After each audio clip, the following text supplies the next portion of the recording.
অবশেষে ঘোষণা করা হলো বহুল কাঙ্ক্ষিত বাংলাদেশের টি-20 বিশ্বকাপ স্কোয়াড। নাজমুল হোসেন শান্তকে অধিনায়ক আর তাসকিন আহমেদকে সহ অধিনায়ক করে 15 সদস্যের চূড়ান্ত স্কোয়াড ঘোষণা করেছে বাংলাদেশ ক্রিকেট বোর্ড। প্রত্যাশা পূরণে ব্যর্থ হওয়ায় জায়গা হয়নি অলরাউন্ডার সাইফুদ্দিনের। স্ট্যান্ড বাই হিসেবে আছেন আফিফ হোসেন ও হাসান মাহমুদ। নানান গুঞ্জন আর অপেক্ষা শেষে প্রকাশিত হলো টাইগারদের বিশ্বকাপ স্কোয়াড। নির্ধারিত সময়ের প্রায় 1.25 ঘন্টা পরে নাম ঘোষণা করা হয় এবারের 15 টাইগার ক্রিকেটের স্বপ্ন সারথীর। প্রত্যাশিতভাবেই অধিনায়ক শান্ত প্রথমবারের মতো টাইগারদের নেতৃত্ব দেবেন বিশ্বকাপ মঞ্চে। 25 পেরোনো এই টপ অর্ডার ব্যাটারের অধীনে এখন পর্যন্ত বাংলাদেশ 11 টি-20 খেলেছে। টপ অর্ডারে তার সঙ্গে টিকিট মিলেছে সৌম্য লিটন ও তানজিদ তামিমের। অধিনায়ক শান্তর স্কোয়াডে সবচেয়ে অভিজ্ঞ আর গুরুত্বপূর্ণ 2 সদস্য সাকিব রিয়াদ। এখন পর্যন্ত সবগুলো টি-20 বিশ্বকাপে খেলা মিস্টার 75-এর পাশাপাশি সবশেষ আসরে বাদ পড়া রিয়াদও ফিরেছেন নিজের 7 বিশ্বকাপ অভিজ্ঞতা নিয়ে। বিশ্বমঞ্চে লাল সবুজের জার্সিতে প্রথমবারের মতো প্রতিনিধিত্বের অপেক্ষায় 3 জন ক্রিকেটার। জাকের রিশাদের সঙ্গে শেষ মুহূর্তে দলে ঢোকা তানভীর ইসলাম। আর টি-20 বিশ্বকাপ অভিজ্ঞতার হিসেব টানলে সংখ্যাটা দ্বিগুণ। তানজিদ তামিম, তানজিব সাকিবের পাশাপাশি যুব বিশ্বকাপ জয়ী আরেক ক্রিকেটার তাওহিদ হৃদয়ের জন্যও এটাই প্রথম। বোলিং ইউনিটে অভিজ্ঞ মোস্তাফিজের সঙ্গী শরীফুল ইসলাম। এছাড়া গত বিশ্বকাপে বাদ পড়া বোলিং অলরাউন্ডার শেখ মেহেদী এবার ফিরেছেন মূল বিশ্বকাপ দলে।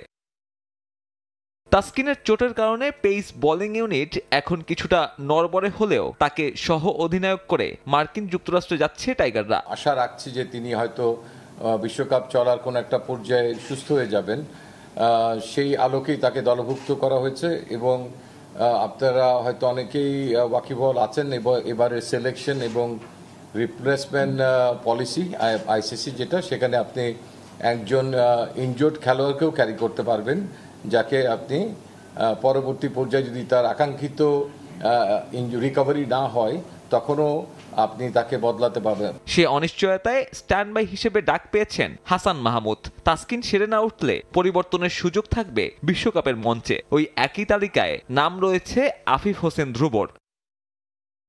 সাব্বির মিথুন, সময় সংবাদ। এই মুহূর্তে শেরেবাংলা ক্রিকেট স্টেডিয়ামে আছেন রিপোর্টার তারেক হাসান শিমুল। সরাসরি যাচ্ছি তার কাছে। আইসিসি টি-20 বিশ্বকাপ 2024-এর দল আনুষ্ঠানিকভাবে ঘোষণা করলো বাংলাদেশ ক্রিকেট বোর্ড। এবং কি আমরা এই নিউজের আগেও যখন যুক্ত হয়েছিলাম সরাসরি, তখন যে দলটাকে নিয়ে আলোচনা করছিলাম সেই দলটাই আসলে দেয়া হয়েছে, যেখানে আসলে বলা হচ্ছিল যে সাইফুদ্দিন থাকবেন কি থাকবেন না। শেষ পর্যন্ত তিনি কিন্তু বাদ পড়েছেন এবং কি তানজিম সাকিব এবং কি তানভীর তারা কিন্তু যুক্ত হয়েছেন স্কোয়াডে। এবং কি স্ট্যান্ড বাই তালিকায় 2 জন ক্রিকেটারকে রাখা হয়েছে। মোটামুটি আর যারা রয়েছেন 15 সদস্যের রেগুলার আসলে খেলছেন তারাই যুক্ত হয়েছেন। এবং কি সাইফুদ্দিনকে বাদ দেওয়া, লিটন দাসের অফ ফর্মে থাকা, তারপরেও দলেও সংযুক্ত থাকা তাসকিন আহমেদের ইনজুরিতে রয়েছেন, তাকে সহ অধিনায়ক করা হয়েছে স্কোয়াডে। এইসব বিষয়গুলোর ব্যাখ্যা দিয়েছেন।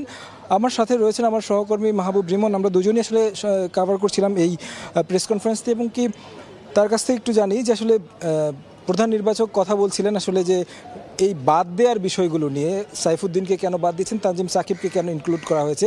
সাইফুদ্দিনের এক্সপিরিয়েন্স আছে বিশ্বকাপ খেলার এবং কি তানজিম সাকিবের সেটা নেই। তারপরেও কি ব্যাখ্যাগুলো আসলে প্রধান নির্বাচকরা দিয়েছেন তাকে আসলে এগিয়ে রাখার ব্যাপারে?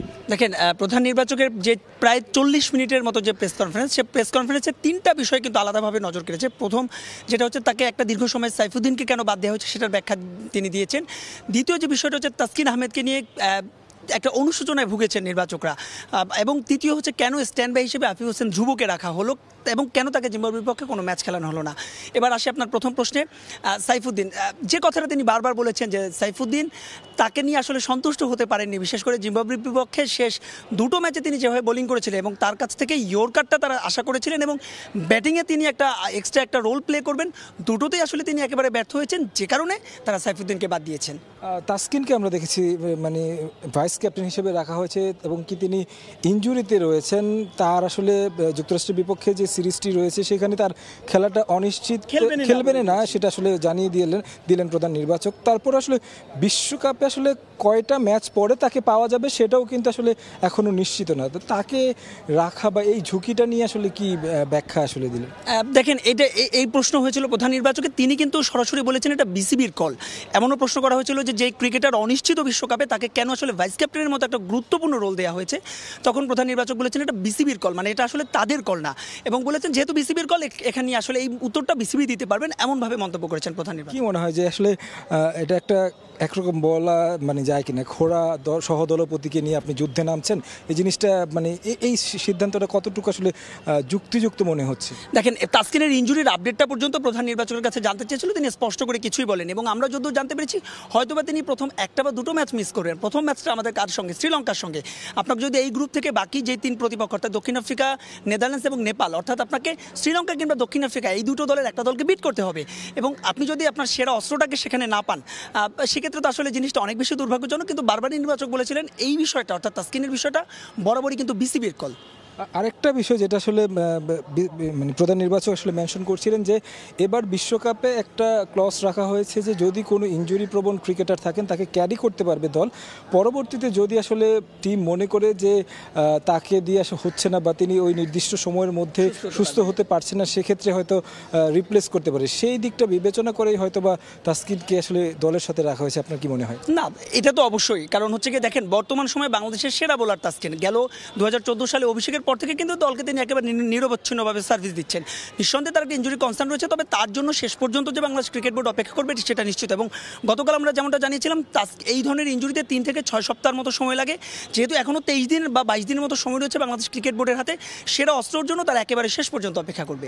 যদি বোলিং অ্যাটাকটার দিকে তাকাই বাংলাদেশের, এবং কি 4 জন পেসার 4 জন স্পিনার হিসেবে নিয়েছে, আপনার কাছে কি মনে হচ্ছে যদি তাসকিনকে আমরা বাদই দিলাম, তাসকিন ছাড়া শরীফুল, মুস্তাফিজ, তানজিম সাকিব রয়েছেন, পাশাপাশি সৌম্য সরকার যেহেতু রয়েছেন, সৌম্য সরকার মাঝে মাঝে আমরা বোলিং করতে দেখি, সেক্ষেত্রে কিন্তু তাকে আসলে হয়তো বা বিশ্বকাপে এই রোলেও দেখা যেতে পারে।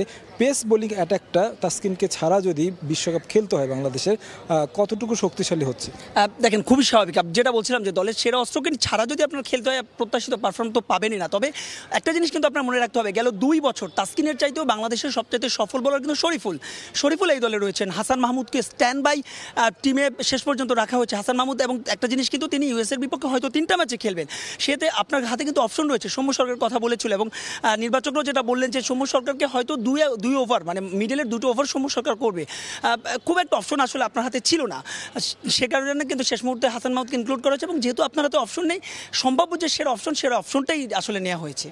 নিশ্চয়ই বাংলাদেশ আসলে তাদের যে টিম পরিকল্পনা রয়েছে, সেই পরিকল্পনা আসলে টিম ম্যানেজমেন্ট আসলে বলছিলেন যে তারা আসলে মূলত যে অপশনগুলো রয়েছে সেই সঠিকগুলো সঠিকভাবে তারা আসলে বাছাই করতে চেয়েছেন, এবং সেই বাছাইটা আসলে কতটুকু কার্যকর হয় সেটা বিশ্বকাপে প্রমাণ হবে। তবে বিশ্বকাপের এই দল ঘোষণার এই ছিল সবশেষ খবর আমার কাছ থেকে।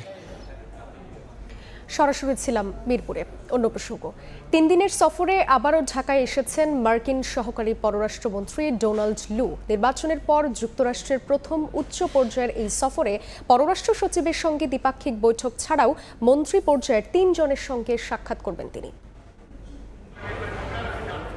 আবারও ঢাকায় যুক্তরাষ্ট্রের দক্ষিণ ও মধ্য এশিয়া বিষয়ক সহকারী পররাষ্ট্রমন্ত্রী ডোনাল্ড লু। গত 17 মাসের মধ্যে এটি তার 3য় বাংলাদেশ সফর। মঙ্গলবার সকাল 11:15টায় শাহজালাল আন্তর্জাতিক বিমানবন্দরে তাকে স্বাগত জানান পররাষ্ট্র মন্ত্রণালয়ের উত্তর আমেরিকা বিভাগের মহাপরিচালক খন্দকার মাসুদুল আলম। নির্বাচনের আগে 2বার বাংলাদেশ সফরে তিনি ছোটাছুটি করেছেন রাজনৈতিক মহলে, দিয়েছেন নির্বাচন কেন্দ্রিক নানা প্রেসক্রিপশন। তবে এবারের সফরের এজেন্ডা পুরোটাই ভিন্ন। 3 দিনের সফরের উদ্দেশ্য সম্পর্ক জোরদার করা। সফরের প্রথম দিন রাতে প্রধানমন্ত্রীর বেসরকারি বিনিয়োগ উপদেষ্টা সালমান এফ রহমানের বাসভবনে নৈশভোজে অংশ নেবেন তিনি। সুশীল সমাজের প্রতিনিধিদের সঙ্গে সাক্ষাতের কথাও রয়েছে তার। বুধবার পররাষ্ট্র সচিবের সঙ্গে দ্বিপাক্ষিক বৈঠক করবেন ডোনাল্ড লু। এছাড়াও পররাষ্ট্রমন্ত্রী এবং বন ও পরিবেশ মন্ত্রীর সঙ্গে আলোচনা হবে তার। মার্কিন পররাষ্ট্র দপ্তরের ওয়েবসাইটে জানানো হয় 10 থেকে 15 মে ভারত, শ্রীলঙ্কা ও বাংলাদেশ সফর করবেন ডোনাল্ড লু। তার এ সফরের মধ্য দিয়ে দেশগুলোর সঙ্গে যুক্তরাষ্ট্রের দ্বিপক্ষীয় সম্পর্ক জোরদার হবে বলে প্রত্যাশা ওয়াশিংটনের। যুক্তরাষ্ট্র যে মুক্ত, অবাধ ও সমৃদ্ধ ভারত প্রশান্ত মহাসাগরীয় অঞ্চল দেখতে চায়, ডোনাল্ড লুর সফরে সেটাই গুরুত্ব পাবে। মার্কিন পররাষ্ট্র দপ্তর বলছে ঢাকা সফরে দুই দেশের সহযোগিতার সম্পর্ক ছাড়াও জলবায়ু সংকট ও দ্বিপক্ষীয় অর্থনৈতিক সম্পর্ক আরও জোরদার করা নিয়ে আলোচনা করবেন ডোনাল্ড লু। আমরা কর্মকর্তার লেভেলে আমরা মিট করব মোস্টলি, সুতরাং আমরা কোন কোন মেকানিজমকে আরও এগিয়ে নেওয়া যাবে এর মধ্যে সেই বিষয়ে আলোচনা হবে। গত 7 জানুয়ারির নির্বাচনের পর মার্কিন পররাষ্ট্র দপ্তরের পক্ষ থেকে ডোনাল্ড লুর ঢাকা সফরটি হতে যাচ্ছে উচ্চ পর্যায়ের প্রথম সফর। তাজওয়ার মাহমুদ, সময় সংবাদ, ঢাকা। ডোনাল্ড লুর বাংলাদেশ সফরের বিষয়ে আরও জানাতে এই মুহূর্তের রাজধানীর গুলশানে আছেন রিপোর্টার তাজওয়ার মাহমুদ। সরাসরি যাচ্ছে তার কাছে। এবার তৃতীয় দফায় গত 17 মাসের মধ্যে তৃতীয় দফায় তিনি ঢাকায় আজকে অবতরণ করেছেন 11:15টায় শ্রীলঙ্কা এয়ারলাইন্স সিটি ফ্লাইটে। এর আগে তিনি কলম্বো এবং দিল্লি সফর করে কিন্তু ঢাকায় আসছেন এবং তার এই সফরে গত দুইবারের যে সফর ছিল গত বছর জানুয়ারি এবং জুলাইতে, সেখানে নির্বাচন কেন্দ্রিক নানা ধরনের বক্তব্য তিনি দিয়েছেন, নানা পরামর্শ তিনি দিয়েছেন রাজনৈতিক নেতাদের সঙ্গে মূলত সাক্ষাৎ করে। সেখানে স্বরাষ্ট্রমন্ত্রী, পররাষ্ট্রমন্ত্রী সহ বিএনপি নানা নেতৃবৃন্দ এবং জাতীয় পার্টি নেতৃবৃন্দের সঙ্গেও কিন্তু তিনি সাক্ষাৎ করে নানা পরামর্শ দিয়েছিলেন। তবে এবারের সফরটি তার কিন্তু সেরকম নয়, বরং এবারের সফরে মূলত যুক্তরাষ্ট্রের যে স্টেট ডিপার্টমেন্ট তারাই জানাচ্ছে যে এই সফরটি মূলত সম্পর্ক উন্নয়নের একটি সফর এবং রাজনৈতিক নেতৃবৃন্দের বাইরে কিন্তু আসলে এবার কর্মকর্তা পর্যায়ে এই সফরটি মূলত বৈঠকগুলো অনুষ্ঠিত হবে। এবং আগামীকাল আমরা জানি যে পররাষ্ট্র সচিবের সঙ্গে একটি দ্বিপাক্ষিক বৈঠক আছে, সেই বৈঠকের পরে তিনি পররাষ্ট্র মন্ত্রীর সঙ্গে সৌজন্য সাক্ষাৎ করবেন এবং বন ও পরিবেশ মন্ত্রীর সঙ্গে সাক্ষাৎ করবেন। এবং আজকে তিনি এসেছেন এবং এখন মার্কিন দূতাবাসে অবস্থান করছেন। সেখানে যে মার্কিন দূতাবাসের কর্মকর্তাদের সঙ্গে তার আলোচনা চলছে এবং পরবর্তীতে কিন্তু তিনি যতটুকু আমরা জানতে পেরেছি যে মার্কিন রাষ্ট্রদূত পিটার হাসের বাসভবনে তিনি যাবেন এবং সেখানে সুশীল সমাজের প্রতিনিধির সঙ্গে কিন্তু তার আলোচনার কথা রয়েছে। এবং সেই আলোচনা শেষ করে রাতে কিন্তু আজকে প্রধানমন্ত্রীর বেসরকারি বিনিয়োগ উপদেষ্টা সালমান এফ রহমান তার বাসভবনে গিয়ে কিন্তু তিনি নৈশভোজ আয়োজন আছে, সেই নৈশভোজে অংশগ্রহণ করবেন। তবে সব মিলে যেটি মূল বিষয় সেটি হলো যে কর্মকর্তা পর্যায়ে অর্থাৎ রাজনৈতিক পরিসরের বাইরে কর্মকর্তা পর্যায়ে এসে এই বৈঠকটি, এবারের বৈঠকটি আলোচনাগুলো হচ্ছে। সফরটি যে মূল বিষয়বস্তু সেগুলো নির্ধারণ করা হয়েছে। এবং আরও একটি গুরুত্বপূর্ণ যে বিষয়টি যেটি আমরা দেখছিলাম যে গতবারের যে সফরগুলো, সেই সফরগুলোতে কিন্তু বিএনপির এক ধরনের উৎসাহ ছিল।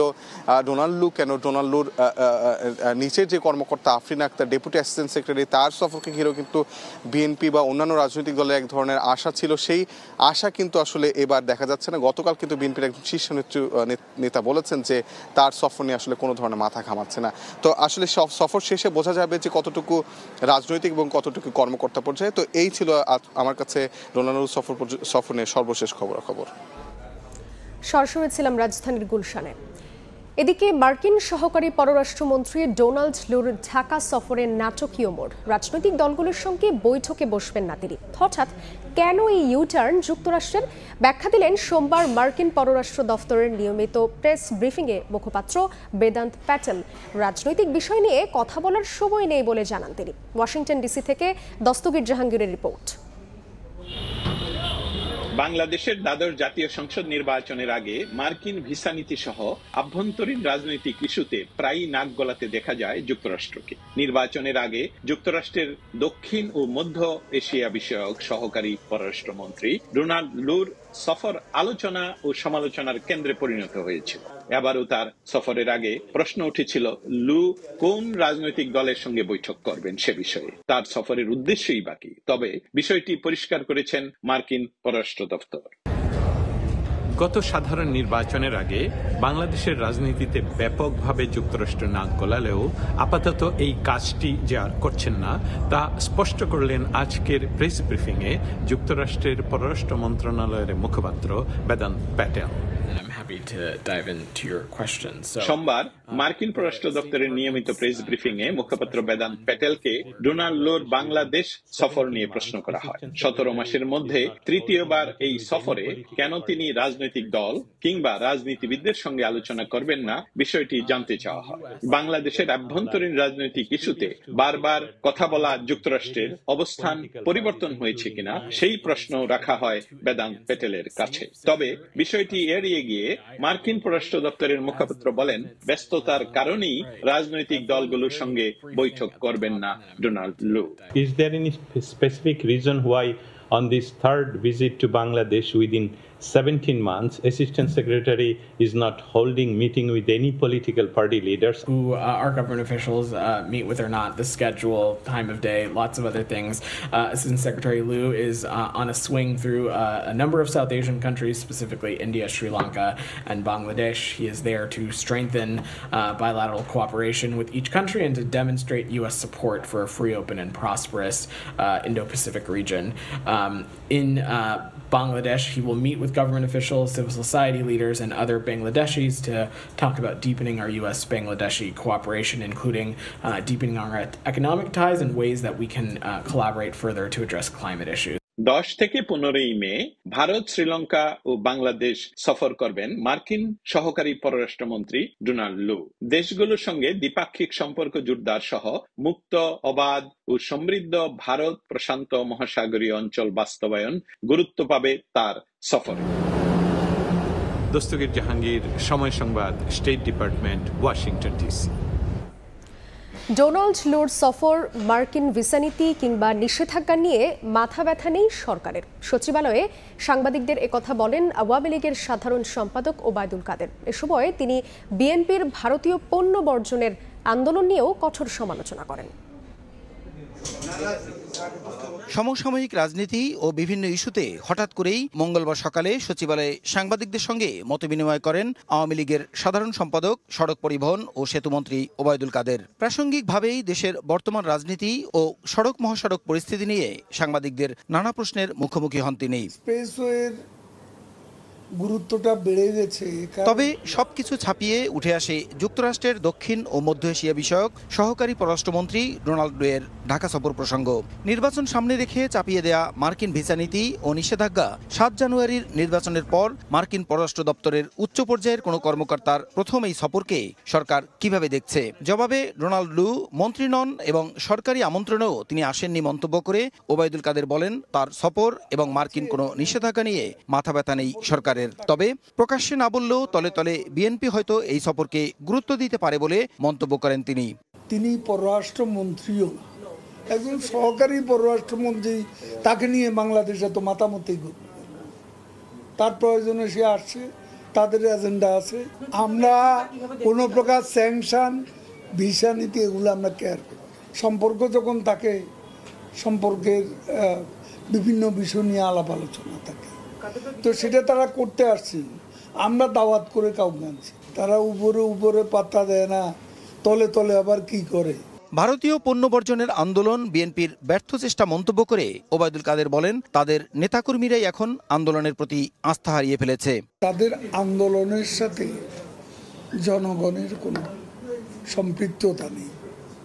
ইদানিংকালে তারা ঢাকায় 2টি সমাবেশ করেছে, 2টি সমাবেশই ফ্লপ করেছে, এটা আপনারা দেখেছেন। মানে এই আন্দোলনে তাদের কর্মীও এখন এত হতাশ যে কর্মীরাও এখন নেতাদের প্রতি আস্থা হারিয়ে ফেলেছে।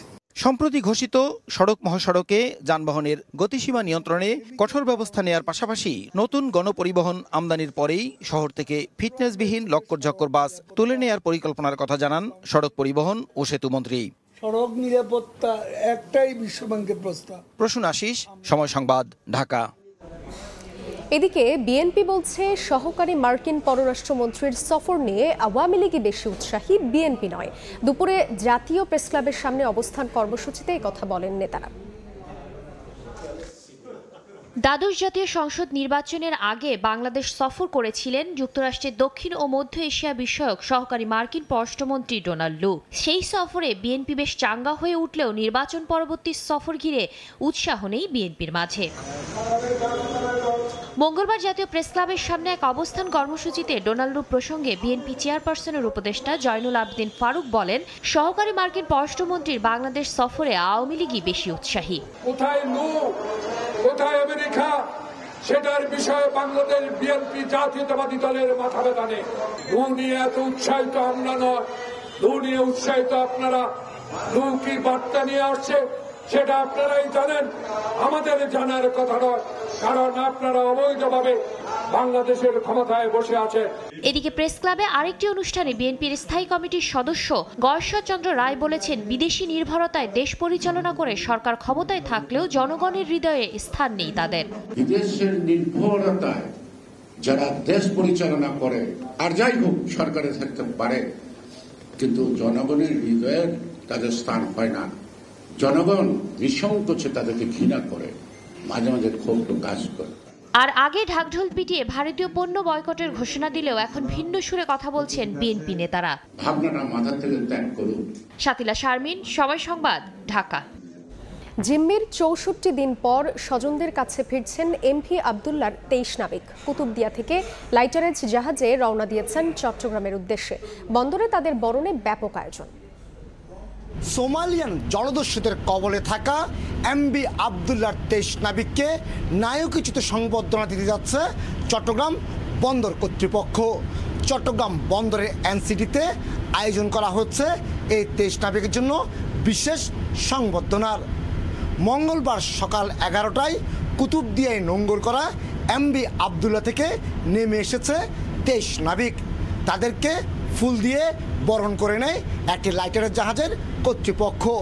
এরপর লাইটারের জাহাজটি ২৩ নাবিককে রওনা দেয় চট্টগ্রাম বন্দরের উদ্দেশ্যে। আর চট্টগ্রাম বন্দরের বহির্নোঙরে এই নাবিকদেরকে বরণ করে নেওয়ার জন্য চট্টগ্রাম বন্দর কর্তৃপক্ষ ৩টি টাগবোটের পাশাপাশি ব্যবস্থা করেছে একটি পাইলট বোটের। এই ৩টি টাগবোট এবং পাইলট বোটের মাধ্যমে নাবিকদের বহনকারী লাইটারের জাহাজটিকে নিয়ে আসা হবে এনসিটিতে।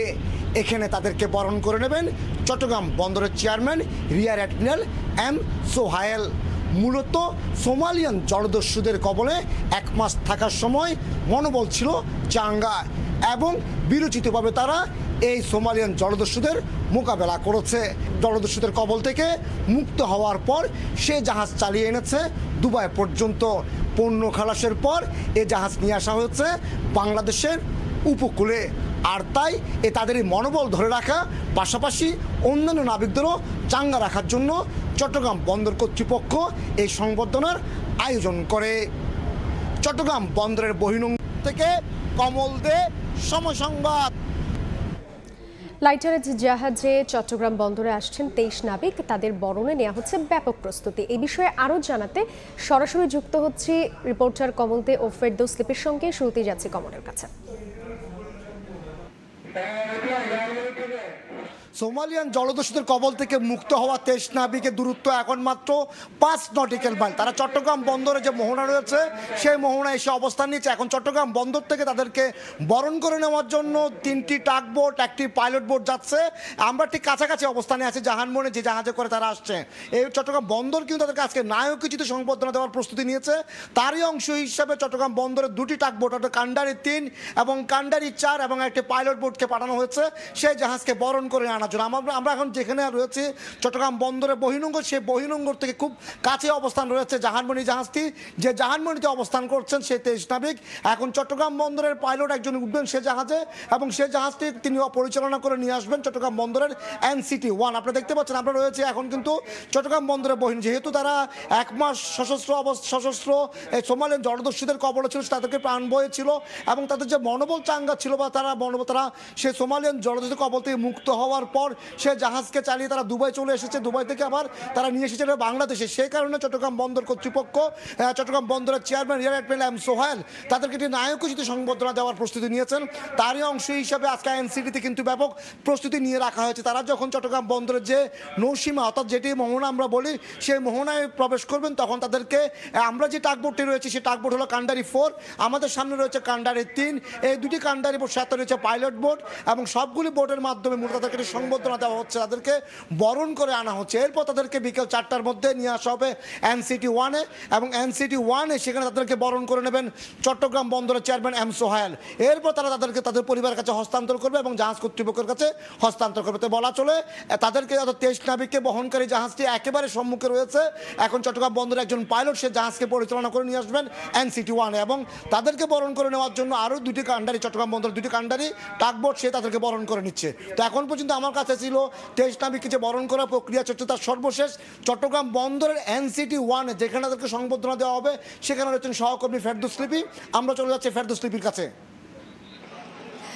23 নাবিককে সংবর্ধনা দেওয়ার জন্য কিন্তু প্রস্তুত চট্টগ্রাম বন্দর এবং এই নিউ মোরিং কন্টেইনার টার্মিনালে ছোট্ট একটি আনুষ্ঠানিকতা করা হবে। সংবর্ধনা মুক্ত যে 23 নাবিক আজকে চট্টগ্রাম বন্দরে ভিড়বেন এবং এই নিউ মোরিং কন্টেইনার টার্মিনালে আমরা জানতে পেরেছি যে 3টা-3:30 নাগাদ কিন্তু জাহানমণি 3 অর্থাৎ যেটাকে যে 23 নাবিক আসছেন সেই জাহাজটা এখানে ভিড়বে এবং সেজন্য যে আনুষ্ঠানিক সংবর্ধনা সেটার আয়োজন কিন্তু ইতিমধ্যেই বন্দর কর্তৃপক্ষ NCT 1 নাম্বার জেটিতে সম্পূর্ণ করা হয়েছে এবং এখানে 23 নাবিকের যারা পরিবারের সদস্যরাও তারা এখানে আসার কথা রয়েছে এবং আপনি জানেন যে এক অনিশ্চিত যাত্রা প্রায় 64 দিনের অনিশ্চিত যাত্রায় কিন্তু আজকে নাবিকরা ফিরছেন এবং সেই নাবিকদেরকে আনুষ্ঠানিকভাবে গ্রহণ করার জন্য এই সংবর্ধনার আয়োজন করা হয়েছে বন্দর থেকে এবং এখানে পরিবারের সদস্যরা আসবেন এবং পরিবারের সদস্যরা আসলে অনেক বেশি আবেগঘন পরিবেশে তাদের জন্য অপেক্ষা করছেন এবং ইতিমধ্যে কিন্তু পরিবারের সদস্যদের সাথে আমরা কথা বলেছি। তারা বলছেন যে বিশেষ করে যেসব নাবিকদের পরিবারের যারা মারা আছেন কিংবা স্ত্রীরা আছেন তারা আমাদেরকে জানিয়েছেন যে 64 দিনের দীর্ঘ অপেক্ষা সে অপেক্ষার অবসান আজকে হতে যাচ্ছে। এই আনন্দে কিন্তু তারা একটা আত্মহারা এমন একটা অভিব্যক্তি কিন্তু তারা আমাদের কাছে ব্যক্ত করেছেন। এছাড়া আসলে যেহেতু একটা জিম্মি দশা থেকে মুক্ত হয়ে আসছেন, হয়তো অন্যান্য সময় দেখা গেছে নাবিকরা দেশে ফিরেন পরিবারের কাছে ফিরেন, কিন্তু আজকে যে সময়টা সেটা আসলে বিশেষ, কারণ জলদস্যুদের থেকে আসলে অক্ষত অবস্থায় ফিরে আসা এটা একটা তাদের জন্য বড় পাওনা। সেই খুশিতে কিন্তু তারা তাদের যে স্বজনদেরকে আনার জন্য এই সংবর্ধনায় যোগ দিবেন এবং কিছুক্ষণের মধ্যে হয়তো এই আনুষ্ঠানিকতা শুরু হবে এবং ইতিমধ্যে আমরা জেনেছি যে জাহানমণি MV জাহানমণি সেটা কিন্তু বন্দরের যে বহির্নোঙর সেটা এসে পৌঁছেছে এবং NCT জেটিতে হয়তো 3:30 নাগাদ এখানে আসবে, তারপরে যে সংবর্ধনা সেটার আনুষ্ঠানিকতা শুরু হবে। তো এই ছিল আমার কাছে এখনো পর্যন্ত এখান থেকে সর্বশেষ। সরাসরি ছিলাম চট্টগ্রামে। এ আবার কেমন নগরী, রোদ উঠলে হয়ে ওঠে অসহনীয় আর বৃষ্টি হলেই জলাবদ্ধতা, সঙ্গে যানজট আর দূষণ তো আছেই। নগরবাসীর জন্য এ যেন উভয় সংকট। নগরবিদরা বলছেন দায়িত্বশীলদের দায়িত্বহীন ভূমিকার কারণেই ধুঁকছে নগর। ধ্রুব ব্যানার্জির রিপোর্ট।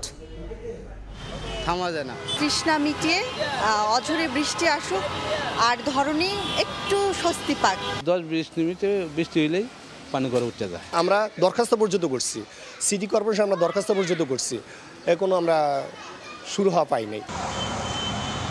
এই হলো তিলোত্তমা ঢাকার এখনকার চিত্র। কথায় কথায় গ্রীষ্মের তাপমাত্রার পারদ ছুঁয়ে যায় 38-এর কোটা। মরুর উত্তাপে নগরীতে নেমে আসে বৃষ্টির জন্য ঘোর হাহাকার। ভাগ্য বদলায়, অঝোর ধারায় হয় বৃষ্টি, তবে ফলাফল হিতে বিপরীত। অল্প বর্ষণেই তলিয়ে যায় রাজধানীর বিভিন্ন সড়ক, আবারও সেই ভোগান্তির পুনরাবৃত্তি। একটু বৃষ্টি হলে জায়গায় জায়গায় পানি জমে যাচ্ছে, দৈনিক চলাচলের জন্য এটা অযোগ্য। পানি আটকে থাকে। গতকালকে আমি মিরপুরে গেলাম, ওখানে দেখলাম যে মানুষ চলাচলের অনুপযোগী হয়ে গেছে। এমন সংকটকে প্রতিনিয়তই যেন সঙ্গ দিচ্ছে শব্দ দূষণ, বায়ু দূষণ, যানজটের মতো নাছোড় বান্দা শব্দগুলো। নিত্যদিনের এমন সমস্যায় কংক্রিটের আবর্জনায় ঠাসা রাজধানীতে যারা বসবাস করেন তারা অনেকটাই বাধ্য হয়ে, কেউ জীবিকার তাগিদে, কেউ আবার সুন্দর ভবিষ্যতের আশায়। ডাক্তার কন, লেখাপড়া কন, চাকরি কন, যে কোনো ব্যাপারেই ঢাকা হইল কেন্দ্রস্থল। বাবু বলে তো এই সুবিধাটা নাই। ঢাকায় চাকরি, ব্যবসা, ওয়াইফ চাকরি করে, আমি ব্যবসা করি। আয়তনের তুলনায় ঢাকা এখন পৃথিবীর সবচেয়ে জনঘন শহর। উত্তর সিটি কর্পোরেশনের তুলনায় দক্ষিণের জনসংখ্যার ঘনত্ব প্রায় 9,000 বেশি। সারা দেশের বিবেচনায়ও এই সিটি কর্পোরেশনের জনসংখ্যা মাথা ব্যথার কারণ।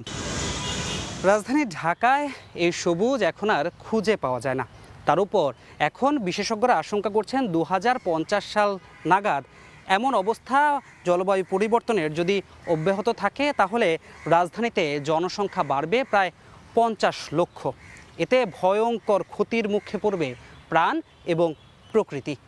তাই তারা বলছেন এখনই সময় বিভিন্ন সরকারি, স্বায়ত্তশাসিত কিংবা বেসরকারি প্রতিষ্ঠানকে বিকেন্দ্রীকরণের। শুধু তাই নয়, নগরবিদরা বলছেন দায়িত্বশীলদের দায়িত্বহীন ভূমিকার কারণেই ধুঁকছে নগরবাসী। বাংলাদেশের মানুষ যদি আফ্রিকা তানজানিয়াতে গিয়ে কর্মের সন্ধানে যেতে পারে, তাহলে ঢাকার মানুষও যারা ঢাকায় রংপুর থেকে এসেছে কাজ করতে, তারা যদি রংপুরে ভালো সুযোগ সুবিধা পায় রংপুরে যাবে।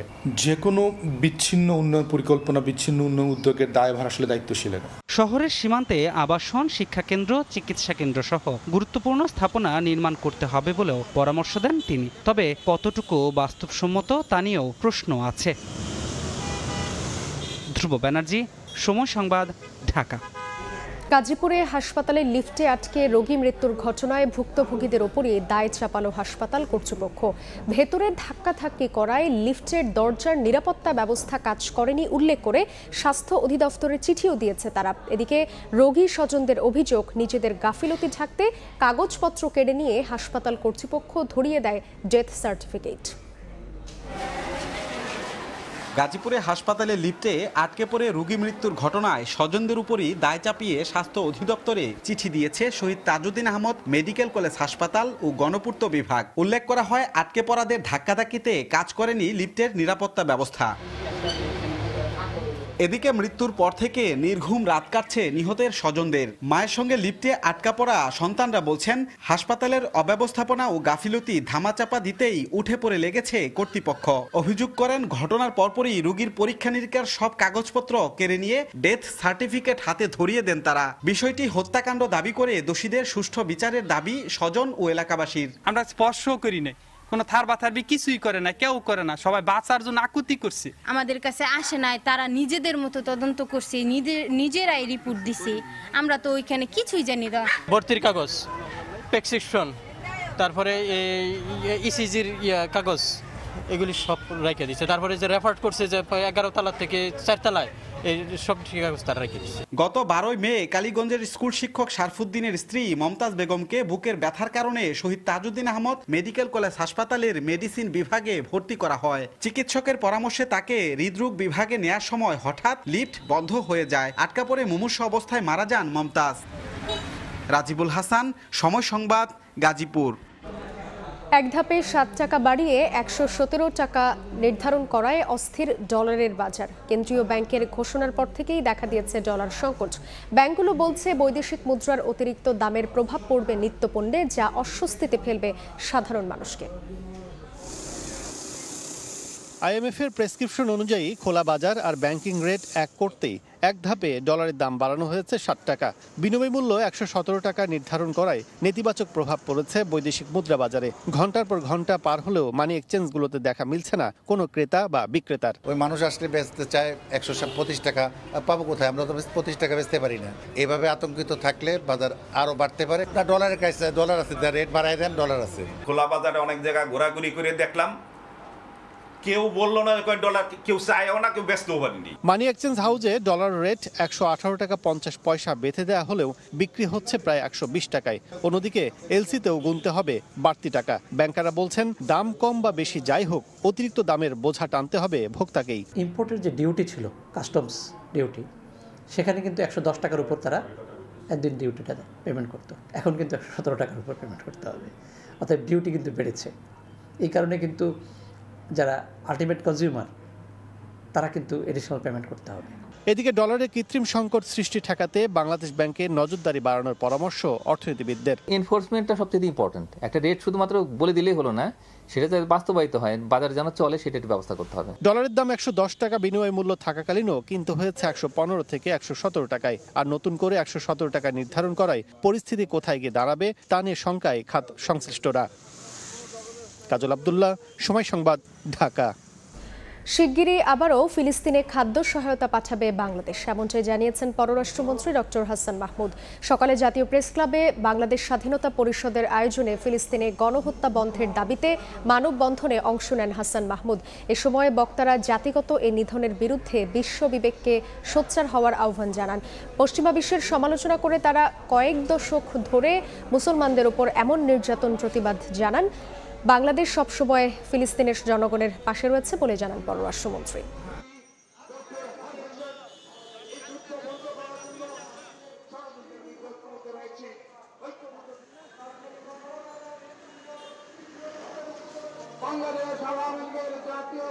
বিএনপি আজকে ফিলিস্তিনি মুক্তিকামীর মানুষের পক্ষে না দাঁড়িয়ে বরং ইসরায়েলিদের দোসরে রূপান্তরিত হয়েছে, এই নেতানিয়াহুর দোসরে পরিণত হয়েছে এবং বিএনপি আজকে ইসরায়েলি লবির সাথে যুক্ত হয়ে বাংলাদেশের বিরুদ্ধে ষড়যন্ত্র করা শুরু করেছে।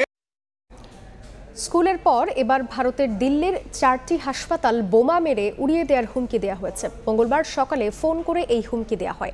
এরপরই নড়ে চড়ে বসেছে প্রশাসন। হাসপাতালগুলোতে তল্লাশি চালানো হচ্ছে, একই সঙ্গে ফোন কল যাচাই করেও দেখছে দিল্লি পুলিশ। আতঙ্ক যেন পিছু ছাড়ছে না ভারতের দিল্লিতে।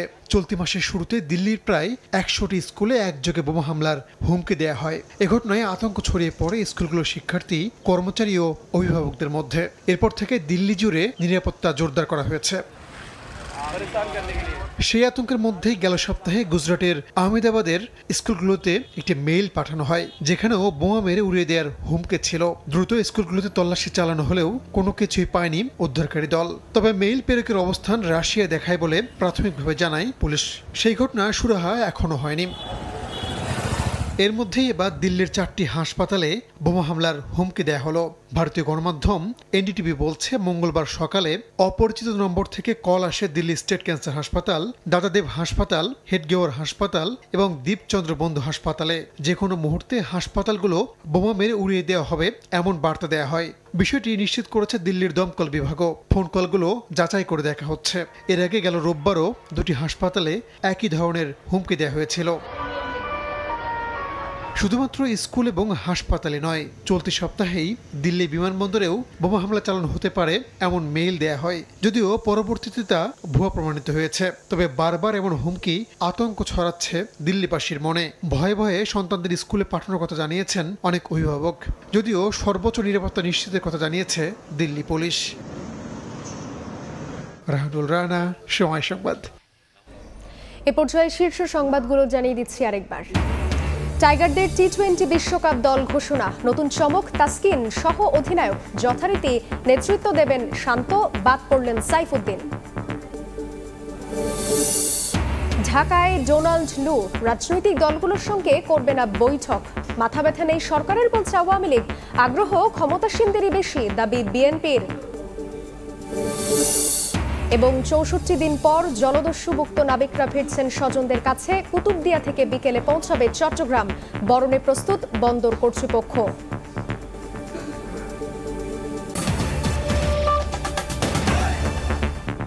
এই ছিল দুপুরের সময়। এরপর বিভাগীয় সময়ের সঙ্গে থাকবেন মাকসুম আলম খান। ধন্যবাদ সাদিয়া। বিভাগীয় সময়ের আয়োজন নিয়ে ফিরছি কিছুক্ষণ পর, সঙ্গেই থাকুন সময়ের।